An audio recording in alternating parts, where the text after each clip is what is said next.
Assalamualaikum warahmatullahi wabarakatuh. Kami dari kelompok 2, beranggotakan Agustin Dindarati, Putriana Kisti dengan saya sendiri, Novi Megawati, Pipit Wahyuni, dan terakhir Eva Yuni Wiarti. Perkenalkan saya untuk mempresentasikan judul teknik penulisan karya ilmiah. Apa sih teknik penulisan karya ilmiah itu? Teknik penulisan karya ilmiah itu adalah teknik menulis karya ilmiah dengan mengikuti kaidah ilmiah dan menggunakan bahasa tulis yang benar dan baku. Dalam makalah ini akan diuraikan secara ringkas tentang teknik dan gaya penyajian karya ilmiah, meliputi ketentuan dalam pengetikan, aspek bahasa, ilustrasi, kutipan, catatan kaki, dan daftar pustaka. Kenapa sih teknik penulisan karya ilmiah penting untuk mahasiswa? Ya karena untuk membuat skripsi, penjabarannya adalah karena mahasiswa harus diberi bekal yang cukup dalam rangka penyimpanan masa depannya, terutama dalam transformasi keilmuan yang berkaitan dengan teknik penulisan karya ilmiah yang baik dan benar. Lalu, ada hal-hal yang wajib diketahui dalam teknik penulisan karya ilmiah nih. Yang pertama, pemilihan topik. Yang kedua, perumusan masalah. Yang ketiga, kerangka ragangan.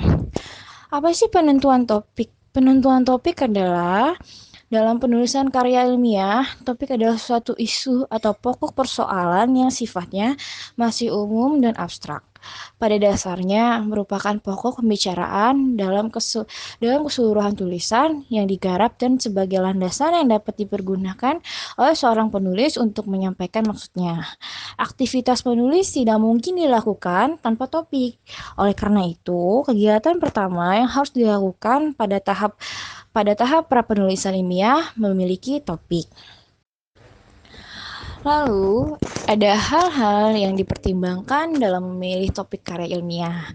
Yang pertama adalah harus bermanfaat dan layak dibahas.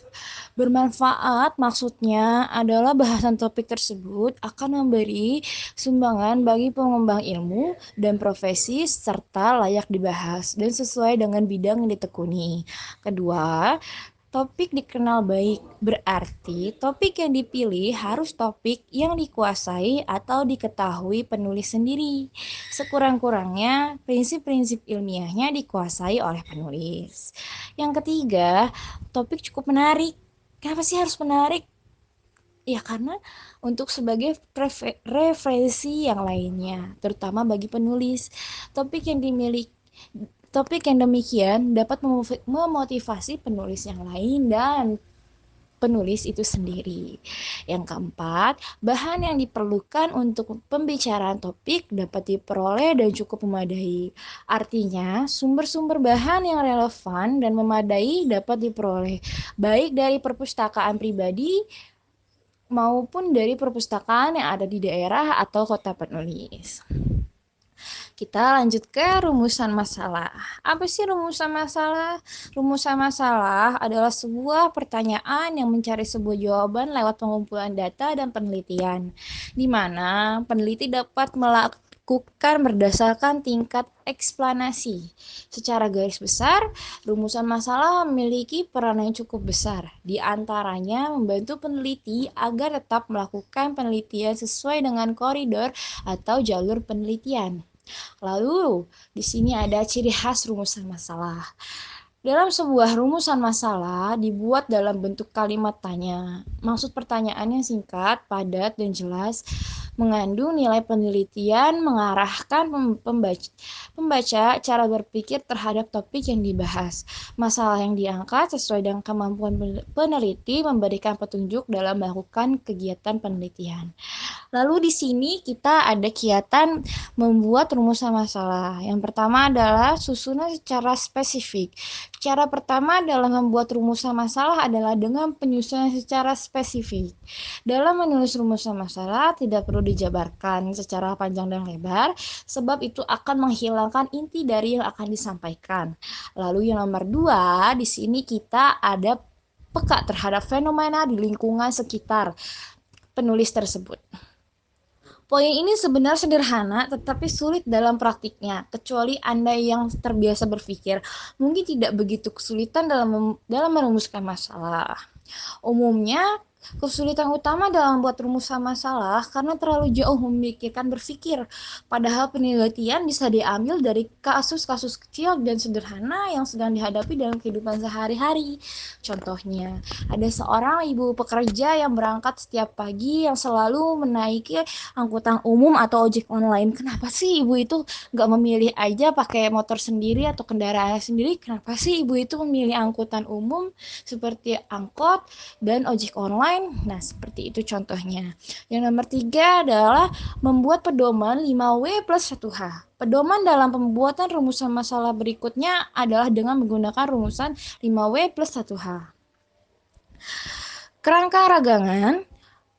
Pemahaman mengenai kerangka penulisan karya ilmiah menjadi hal penting karena susunan atau sistematikanya memiliki standar khusus. Artinya, dalam hal sistematika penulisan, karya ilmiah memiliki aturan baku dan wajib diikuti.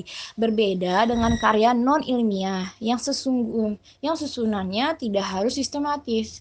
Oleh sebab itu, pada saat menulis karya ilmiah, maka perlu paham sistematikanya seperti apa, baru kemudian mencoba menyusun kerangkanya agar bisa mengikuti sistematika tersebut dengan baik dan benar. Sehingga karya ilmiah yang telah disusun dianggap sah atau benar karena mengikuti aturan yang ada. Lalu di sini kita punya contoh kerangka penulisan ilmiah. Di sini ada bab 1, strip pendahuluan. Lalu poinnya ada latar belakang, rumusan masalah, hipotesis, tujuan penulisan, dan metode penulisan, pemanfaatan penulisan, dan terakhir sistematika penulisan. Lalu kita langsung ke bab 2. Bab 2 ini adalah landasan teori.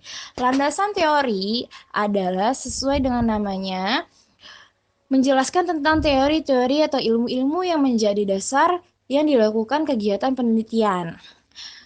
Lalu di sini ada bab 3, strip metodologi penulisan, mempunyai poin yaitu metode penelitian, teknik pengambilan data, teknik sampling, teknik analisa. Lalu kita beralih ke bab 4, hasil dan pembahasan. Lalu ada bab 5, penutup, yang dimana ada poin kesimpulan, saran. Dan lalu bab 6 ada daftar pustaka. Yang terakhir. Nah, kalian bisa membaca PowerPoint-nya dari atas tentang isi-isi kerangka masalahnya seperti apa. Lalu jika belum jelas, maka bisa pertanyakan kepada kelompok kami. Mungkin ada pertanyaan selanjutnya. Dan terima kasih. Wassalamualaikum warahmatullahi wabarakatuh.